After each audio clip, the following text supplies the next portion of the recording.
മൈത്രേയ ഉവാച നിശമ്യഗതതാമേവ ഋഷീണം ധനുഷി ധ്രുവ സന്തധേസ്ത്രമുപസ്പൃശേ നാരായണ നിർമ്മിതം സന്ധിയമാനേ തസ്മിൻമായ ഗുഹ്യക നിർമ്മിതാഃ ക്ഷിപ്രം വിനേശുർവിദുരക്ലേശാ ജ്ഞാനോദയേധ തസ്യാരിഷാസ്ത്രം ധനുഷി പ്രയുഞ്ജത സുവർണപുംഖാ കളഹംസവാസസ വിനിസൃത വിവിശ്രുദ്വിഷദ്ബലം യഥാവനം ഭീമരവാഹ ശിഖണ്ഡിനഃ തൈസ്തിഗ്മധാരൈഃ പ്രധനെ ശിലീമുഖൈരിതസ്തത പുണ്യജന ഉപദ്രുതാഃ തമഭ്യധാവൻ കുപിതാ ഉദായുധാ സുവർണമുന്നദ്ധഭണായുവാഹയ സദാൻ പൃഷത്കൈരഭിധാവതോ മൃധേ നികൃത്തബാഹൂരിശിരോധരോധരാൻ നിനായ ലോകം പരമർക്കമണ്ഡലം വ്രജന്തി നിർഭിദ്യമൂർധ്വരേതസ താൻ ഹന്യമാനാൻ അഭിവീക്ഷ്യ ഗുഹ്യകാനനാഗസ ചിത്രരഥേന ഭൂരിശ ഔത്താനപാതിം കൃപയാ പിതാമഹോ മനുജഗാദോപഗതസ ഹരിഷിഭി മനുരുവാച അലം വത്സാതിരോഷേണ തമോദ്വാരേണ പാപമന ഏന പുണ്യജനാനേതാനവധീസ്ത്വമനാഗസ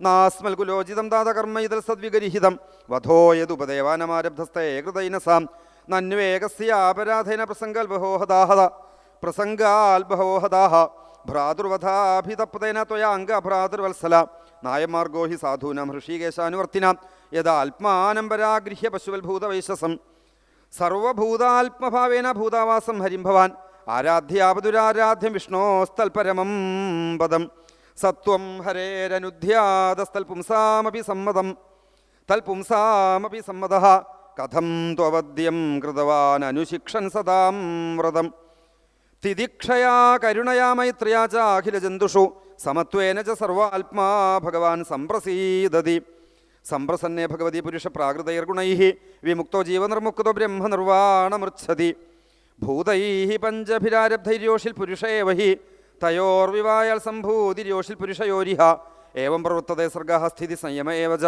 ഗുണവിധികരാദ്രാജന്മായ പരമാത്മന നിമിത്തമാത്രം തത്രാസി നിർഗുണപുരുഷരിഷഭ വ്യക്തതാ വ്യക്തമിതം വിശ്വം എത്ര ഭ്രമതി ലോഹവൽ സ ഖല്വിതം ഭഗവാൻ കാലശക്തിയാ ഗുണപ്രവാഹേണ വിഭക്തവീര്യ കരോത്യകർത്തൈവ നിഹന്ത്യഹന്താ ചേഷ്ടാ വിഭൂം ഖലു ദുർവിഭാവ്യ സോനന്ദോന്തകരകാലോ നാദിരാധികൃത അവ്യയ ജനം ജനേന ജനേന്മാരേന മൃത്യുനാന്തകം നവൈ സ്വപക്ഷോസ്യ വിപക്ഷ ഏവ വാ പരസ്യ മൃത്യോർവിശത സമം പ്രജാഃ തം ധാവമാനമനുധാവന്തി അനീശ യഥാരജാംസി അനിലം ഭൂതസംഘാഃ ആയുഷോപജയം ജന്തോസ്തഥൈവോപജയം വിഭു ഉഭാഭ്യാം രഹിത സ്വസ്ഥോ ദുസ്ഥസ്യ വിദധാത്യസൗ കേജിൽ കർമ്മ വദന്തേനം സ്വഭാവമപരേ നൃപ ഏകേകാലം പരേ ദൈവം പുംസകാമമുദാപരേ അവ്യക്തസ്യാപ്രമയസ്യ നാനാശക്തി ഉദയസ്യ ച നവൈ ചികീർഷിതം താത കോവേദാധസ്വസംഭവം ന ചൈകേ പുത്രകഭ്രാതുർഹന്താരോ ധനദാനുഗാഃ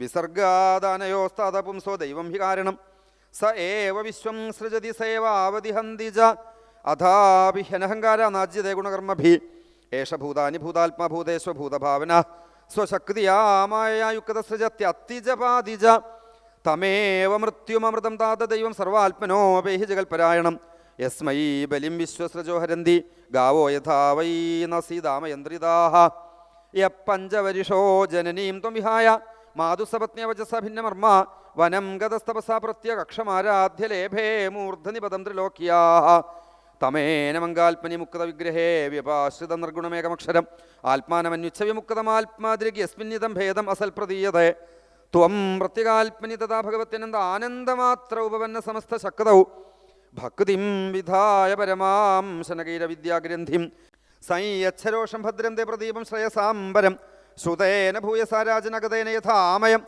ഏനോപസൃഷ്ടാൽ പുരുഷാലോക ഉദ്വിജതേ ഭൃശം ന ബുധസ്തദ്വശം ഗച്ഛേദിച്ഛന്ന ഭയമാത്മന ഹേളനം ഗിരിശഭ്രാതുർധനദസ്യ ത്വയാകൃതം യജ്ജഘ്നിവാൻ പുണ്യജനാൻ ഭ്രാതൃഘ്നാനിത്യമരിഷിത തം പ്രസാദേ വത്സാശു സന്നത്യ പ്രശ്രയോക്തിഭി ന യാവൻ മഹതാം തേജകുലം നോഭിഭവിഷ്യതി ഏവം സ്വായംഭുവ പൗത്രമനുശാസ്യ മനുർധ്രുവം തേനാഭിവന്ദിതസാഗം ഋഷിഭിസ്വപുരം യയൗ ഇതി ശ്രീമദ്ഭാഗവതേ മഹാപുരാണേ പാരമഹംസ്യാം സംഹിതായാം ചതുർത്ഥസ്കന്ധേ ഏകാദശോധ്യായ.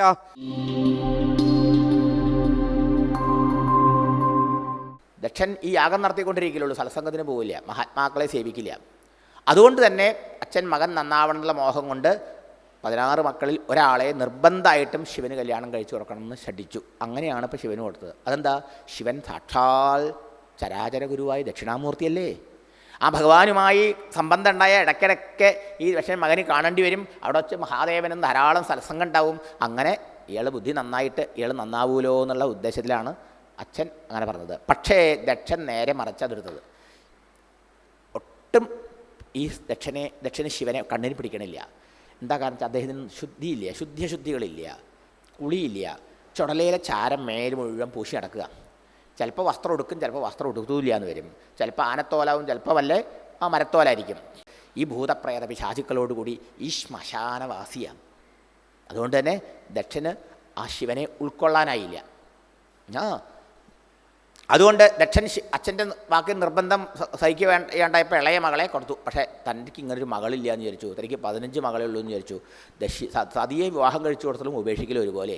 അതുകൊണ്ട് തനിക്ക് ഇഷ്ടമില്ലാത്ത ശിവനെ ഒരിക്കലും കാണാൻ വേണ്ടി പിന്നെ അവസരമുണ്ടാക്കിയില്ല.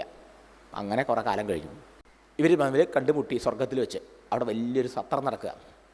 അപ്പം ആ സത്രത്തിൽ പല മഹാന്മാരെ ക്ഷണിച്ച കൂട്ടത്തിൽ ഈ ദക്ഷിണയെ ക്ഷണിച്ചിട്ടുണ്ട്. ബ്രഹ്മവിഷ്ണു മഹേശ്വരന്മാരൊക്കെ ആദ്യമേ വന്നു, മറ്റുള്ള ദേവതകൾ വന്നു, ഭഗീശ്വരന്മാർ മഹർഷിമാരൊക്കെ വന്നു നിറഞ്ഞ സദസ്സ്. പക്ഷേ ദക്ഷൻ മാത്രം എത്തിയിട്ടില്ല. ദക്ഷനെ അവർ ഉദ്ഘാടനത്തിന് വിളിച്ചേക്കാം. അപ്പോൾ അതിനിടയിൽ ബ്രഹ്മാവ് എന്ത് ചെയ്തു? പ്രജാപതികൾക്കും അധിപനായിട്ട്, അവരെ ലീഡറായി, നേതാവായി ഈ ദക്ഷന് സ്ഥാനക്കയറ്റം കൊടുത്തു. അപ്പോൾ അതിൽ കുറേയും കൂടി അഹങ്കാരിയായി. ഈ സത്സംഗവും അധ്യാത്മജ്ഞാനവും ഒന്നും ഇല്ലയെന്ന് വെച്ചാൽ ചരാചരങ്ങളിലൊക്കെ ഭഗവാനാണുള്ളത്. ആ ഭഗവാൻ എൻ്റെ ഉള്ളിലുള്ളതുകൊണ്ടാണ് ഞാൻ ജീവിച്ചിരിക്കുന്നത്. ഇതൊന്നും അറിഞ്ഞില്ല വെച്ചാൽ നമ്മൾ അഹങ്കാരികളാവുള്ളൂ. നമുക്ക് വിനയമൊന്നും ഉണ്ടാവില്ല. ഈ ദക്ഷൻ അങ്ങനെയായിരുന്നു. അതുകൊണ്ട് ദക്ഷൻ വളരെ വൈകിട്ടാണ് വന്നത്. ദക്ഷൻ വന്ന സമയത്ത് ക്ഷണിച്ച് വരുത്തിയ ആൾക്കാരൊക്കെ പോയി വന്നു എന്ന് പറഞ്ഞ് കൂട്ടിയിട്ട് വന്നു, നല്ല വാക്കുകളൊക്കെ പറഞ്ഞ് സിംഹാസനപീഠത്തിലെത്തി. പക്ഷേ ദക്ഷൻ അവിടെ ഇരിക്കാൻ തോന്നിയില്ല. ദക്ഷൻ വന്ന സമയത്ത് എന്താ ശ്രദ്ധിച്ചത്? ആരൊക്കെ ഞാൻ വന്നപ്പോൾ എഴുന്നേറ്റില്ല, ആരൊക്കെ എന്നെ സ്തുതിച്ചില്ല, ആരൊക്കെ എന്നെ നമസ്കരിച്ചില്ല എന്നാണ് നോക്കിയത്. നോക്കുമ്പോൾ മുമ്പിൽ തന്നെ ഇരിക്കേണ്ട അച്ഛനെ നമസ്കരിക്കണമെന്ന് പറഞ്ഞുകൊണ്ടല്ലോ. അതുകൊണ്ട് അച്ഛനെ ഇങ്ങനെ തലകൊണ്ടൊന്നും ഇങ്ങനെ കാണിച്ചു, മനസ്സുകൊണ്ട് ഇങ്ങനെ ഒന്ന് നമസ്കരിച്ചു. അപ്പുറത്ത് വിഷ്ണു ഭഗവാൻ എണീറ്റില്ല, ആക്ഷേപമില്ല. ഇവിടെ ശിവൻ എഴുന്നേറ്റില്ല. ആ ത്രിമൂർത്തികൾ എണീക്കേണ്ട ആവശ്യമില്ല, അവർക്ക് താഴെയല്ലേ എല്ലാവരും. ശിവൻ എൻ്റെ മരുമകനായിട്ട് ഞാൻ വന്ന സമയത്ത് എന്നെ എഴുന്നേറ്റ് നമസ്കരിച്ചില്ല എന്നും പറഞ്ഞ് തുടങ്ങി കീഴ്വഴക്കങ്ങൾ. ഒരു ദൈവ പ്രാർത്ഥന വേണ്ട എന്ത് ആരംഭിക്കുമ്പോൾ? പിന്നെ ഒരു അധ്യക്ഷ പ്രസംഗം, പിന്നെ ഇൻട്രഡക്ഷനൊക്കെ കഴിഞ്ഞ് ഇങ്ങനെ വിളിച്ചാലല്ലേ തുടങ്ങാൻ പാടുള്ളൂ ഭാഷണം. അതൊന്നുമില്ല, നേരെ തുടങ്ങി പ്രഭാഷണം. ബ്രഹ്മർഷിമാരെ, ദേവർഷിമാരെ, ഞാൻ പറയുന്നത് നിങ്ങൾ ശ്രദ്ധിച്ച് കേൾക്കണം. കാരണം ശ്രേഷ്ഠന്മാരെന്ത് ആചരിച്ചു കാണിക്കുമോ അതാണ് സാധാരണക്കാർ പിന്തുടരുക. ഇപ്പോൾ ശ്രേഷ്ഠന്മാർ നിറഞ്ഞിരിക്കണ ഈ സദസ്സല്ലേ, സദാചാരബോധമില്ലാതെ, ധർമ്മബോധമില്ലാതെ, മര്യാദകൾ മാനിക്കേണ്ടവരെ മാനിക്കാൻ അറിയാത്ത ഒരുത്തൻ ഇവിടെ വന്നു കൂടിയിരിക്കുക.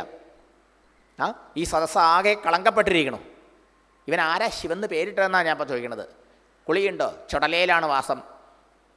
ഇങ്ങനെ തുടങ്ങിയിട്ട് ശിവനെക്കുറിച്ച് പറയാത്തതൊന്നുമില്ല. ഇങ്ങനെയുള്ള അദ്ദേഹത്തിന് എൻ്റെ മകളെ കൊടുക്കാൻ എനിക്ക് ഇഷ്ടമേ ഉണ്ടായില്ല. അപ്പോഴാണ് ആ അച്ഛനോടുള്ള വിരോധം അവിടെ വച്ചാൽ തീർത്തത്. ചോദിതേ പരമേഷ്ഠിനെ, ഈ അച്ഛൻ്റെ നിർബന്ധം സഹിക്കുക വയ്യാണ്ട് ഞാൻ കൊടുത്തു എന്നേ ഉള്ളൂ, ഇന്ന് ഞാൻ പശ്ചാത്തപിക്കുകയാണ്. ഇങ്ങനെ ശിവനെ അവിടെ വെച്ച് അത്രയധികം നിന്ദിക്കുകയും അവഹേളിക്കുകയും ചെയ്തു. ആരാണ് അങ്ങനെ ചെയ്യുക? ദേഹാഭിമാനികൾ. ദേഹാഭിമാനികൾക്ക് എന്നെ ബഹുമാനിക്കണം, എന്നെ ആരാധിക്കണം, ഞാൻ ചെന്നപ്പോൾ എന്നെ റെസ്പെക്റ്റ് ചെയ്തില്ല എന്നുള്ള തോന്നലുണ്ടാവും അല്ലേ? എന്നാൽ മഹാദേവനോ ദക്ഷൻ ദേഹാഭിമാനി അജ്ഞാനിയാണ്, അതുകൊണ്ട് ദേഹാഭിമാനിയാണ്, അതുകൊണ്ട് തന്നെ ബഹുമാനിച്ചില്ല, ആദരിച്ചില്ല എന്നൊക്കെ തോന്നി. പക്ഷേ ശിവഭഗവാനാണ് എണീറ്റ് നമസ്കരിക്കണമെന്ന് ഇങ്ങനെ ശടിച്ചതേ.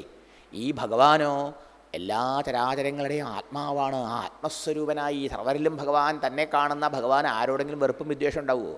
ശരീരാഭിമാനം തെല്ലുമില്ലാത്ത ആത്മാരാമനായ ഭഗവാന് അറിവില്ലാത്ത മൂടനായ ദക്ഷൻ ഇങ്ങനെയൊക്കെ ആക്ഷേപിച്ചുകൊണ്ട് വല്ല പ്രയാസം തോന്നുമോ? ഭഗവാൻ അതൊന്നും കേട്ടമട്ടേ നടിച്ചില്ല. കുറെ കഴിഞ്ഞ സമയത്ത് പറഞ്ഞു, ഈ ദക്ഷൻ ശിവന് ഇനി ഇവിടെ ഇരിക്കാനേ അർഹതയില്ല, ദേവന്മാരുടെ കൂട്ടത്തിൽ ഇരിക്കാനുള്ള മാന്യതയൊന്നും ഇദ്ദേഹത്തിനില്ല, സംസ്കാരമൊന്നുമില്ല. അതുകൊണ്ടോ ഇനി മേലിൽ ദേവന്മാരെന്ന് പുറത്താക്കണയാളെ ഭ്രഷ്ട് കൽപ്പിച്ചു. യാഗങ്ങളിലും യജ്ഞങ്ങളിലും ഈ ശിവനെ കൂട്ടാൻ പാടില്ല, രുദ്രന് സ്ഥാനമില്ലാതെ വേണം ഇനി യാഗങ്ങൾ യജ്ഞങ്ങൾ നടത്താൻ എന്നൊക്കെ കൽപ്പന പ്രകടിപ്പിച്ചു. ഈ സദസ്സിൽ ഞാൻ അപമാനഭാരം താങ്ങിക്കൊണ്ടിനി ഇരിക്കല്ല, പോവുക എന്ന് പറഞ്ഞാൽ അവിടെ നിന്ന് ഇറങ്ങി പുറപ്പെട്ടു.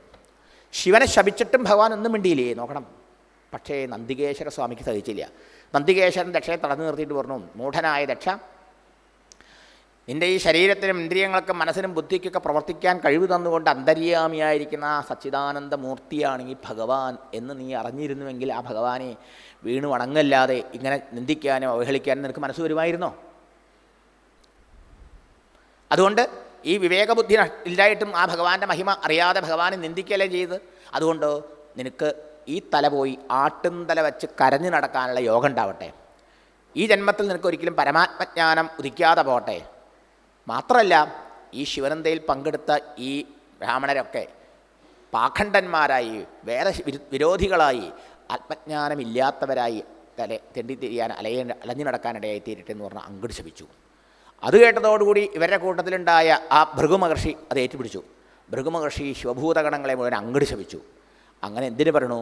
ആ മഹത്തായ സത്രം അങ്ങോട്ടും ഇങ്ങോട്ടുള്ള ശാപങ്ങളെ കൊണ്ട് അങ്ങനെ അലങ്കോലപ്പെട്ടു. 7 ദേവന്മാരൊക്കെ അതിന് പ്രായശ്ചിത്തൊക്കെ ചെയ്തു. ദക്ഷൻ മനസ്സ് വ്രണപ്പെട്ടുകൊണ്ട് കൊട്ടാരത്തിലേക്ക് പോയി. ദക്ഷൻ പോകുമ്പോൾ ഇത് മനസ്സിൽ വെച്ചുകൊണ്ട് പോയി. മഹാദേവൻ ദക്ഷൻ ഇങ്ങനെ പറഞ്ഞിട്ടും നിന്ദിച്ചിട്ടും ഒരു പരിഭവം ഉണ്ടായില്ല. ഭഗവാൻ അതൊക്കെ അപ്പളേ മറന്നു. ഭഗവാൻ കൈലാസത്തിലേക്കും പോയി. എന്നാൽ ഭഗവാൻ ഇത് സതീദേവിയോട് പറഞ്ഞതേയില്ല. കാലങ്ങൾ പിന്നെയും കുറേ കഴിഞ്ഞു. ദക്ഷൻ ഇനിമേൽ ശിവന് സ്ഥാനമില്ലാതെ യാഗങ്ങളും യജ്ഞങ്ങളും എല്ലാവരും നടത്തണമെന്ന് കൽപ്പന പുറപ്പെടുവിച്ചുല്ലോ. ആരും ശിവനെ കൂട്ടാതെ യാഗം നടത്താൻ പേടിച്ചിട്ട് ആരും യാഗമേ വേണ്ടെന്ന് വെച്ചു. ത്രിമൂർത്തികളുടെ സാന്നിധ്യമില്ലെങ്കിൽ ആ യാഗശാലയാവില്ല, യാഗത്തിന് ഫലമില്ല. ത്രിമൂർത്തികളിൽ ഒരാളായ ശിവനെ ക്ഷണിക്കാൻ പാടില്ല എന്ന് ദക്ഷൻ്റെ കൽപ്പന. ആകപ്പാടെ ധർമ്മസങ്കടത്തിലായ ആ ആൾക്കാർ ആ കാലഘട്ടത്തിൽ യാഗമേ വേണ്ടാന്ന് വെച്ചു. അത് ദക്ഷനെ ചൊടിപ്പിച്ചു. ഞാൻ പ്രജാപതികൾക്ക് അധിപനായതിന് ശേഷം ഒരു ഓർഡിനൻസ് ഇറക്കിയതാ, അല്ലേ, ഒരു കൽപ്പന പുറപ്പെടുവിച്ചതാ, ശിവനെ കൂട്ടാതെ യാഗം നടക്കണമെന്ന്. ആരും ചെയ്യണില്ല, എന്നാൽ ഞാൻ തന്നെ അത് ആദ്യം നടത്തി കാണിച്ചു കൊടുക്കാം എന്ന് പറഞ്ഞിട്ട് അദ്ദേഹം ബൃഹസ്പതി സവം എന്ന പേരായ വലിയൊരു യാഗത്തിന് ദീക്ഷ വിരിച്ചു. അതിൻ്റെ ഭാഗമായിട്ട് വാജപേയം എന്ന വേറൊരു യാഗം. ആ യാഗത്തിൽ പ്രത്യേകം ദേവതകളെയും അതുപോലെ ഋഷിമുനികളെയൊക്കെ പ്രത്യേകം വിളിച്ചു. ദേവന്മാരും ദേവതകളൊക്കെ വിമാനത്തിൽ കയറി സന്തോഷത്തോടു കൂടി അങ്ങനെ ദക്ഷൻ്റെ യാഗശാലയിലേക്ക് പോകുന്നത് കൈലാസത്തിലിരിക്കുന്ന സതീദേവി അറിയാനിടവന്നു.